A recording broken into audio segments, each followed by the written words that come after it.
Maka satu kurma yang Anda makan itu akan berpengaruh ke gen sampai tahunan ke depan. Gitu.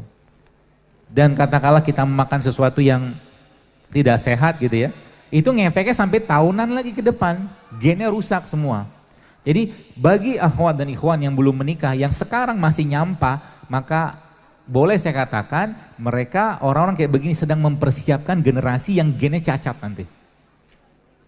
Begitu emang ceritanya. Kalau kita membahasnya dari sisi namanya epigenetik.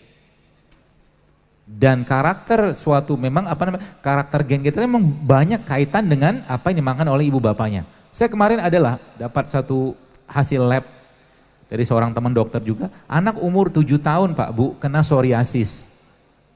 Psoriasis itu penyakit autoimun. Dari mana dapatnya coba? Kalau bukan dari gen bapak ibunya.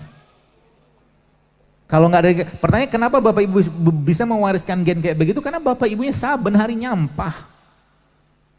Nyampah. Jadi kalau sekarang mungkin Indonesia darurat narkoba, darurat apa, Indonesia itu darurat makanan juga sekarang. Dan akhirnya apa yang terjadi? Lihat, dalam 5-10 tahun ke depan saya pernah, dalam zaman saya masih main Twitter, saya pernah bilang Indonesia nih akan booming autoimun dengan pola makan kayak begini. Ternyata terbukti. Sekarang lupus di mana-mana. Rematik di mana-mana. Banyak sekali, gara-gara apa? Anda bangun tidur yang dimakan tepung. Bangun tidur yang dimakan gula, bangun tidur yang dimakan minyak, gak ada lagi yang sehat yang dimakan tiap hari.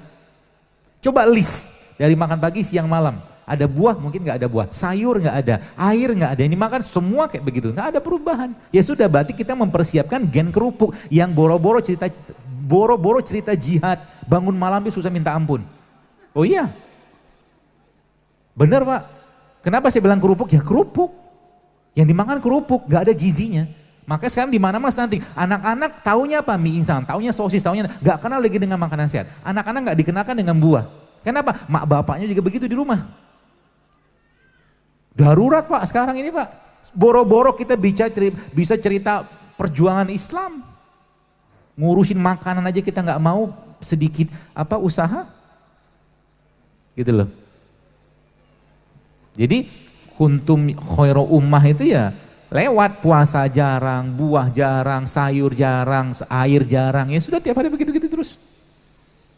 Apa yang terjadi? Ketika ada seorang wanita membawa anjingnya ke masjid, diam semua, gak ada yang bergerak. Harusnya kita menangis loh. Saya kemarin lihat satu video tadi pagi lihat di Palestina. Ibu, ada seorang ibu-ibu coba, ibu-ibu yang mungkin sudah sepuh 56 tahun, dia lagi pegang pagar, ditembak, pak, gak ada ngapa-ngapain dengan orang Israel. Kadang-kadang kita doa pun gak ada, mau boro-boro mau doa gitu loh, sibuk di sini misalkan kita dengan apa yang dimakan, segitu-gitu mood kita sudah bermasalah, bahkan doa pun kita lupa gitu kan, waliyahudzubillah. Ini umatnya, umat yang kata Rasulullah kayak buih lautan kayak begini sekarang. Sometimes we do nothing. Ya. Dan mereka orang-orang musuh-musuh Islam itu ya memang juga mengadakan atau membuat kondisi kayak begitu. Nah, kan kalau Anda lihat di internet namanya food control namanya. Makanan itu mereka kendalikan. Food control. Supaya apa? Karena sekarang bagaimana caranya membuat umat Islam ini doanya makbul. Doanya tidak sampai ke langit. Bikin makanan mereka tidak halal. Kan gitu. Kedua, buat mereka terperdaya dengan makanan. Jadi fitnah kan? Video ini disponsori oleh Madu Asli, Madu Solo.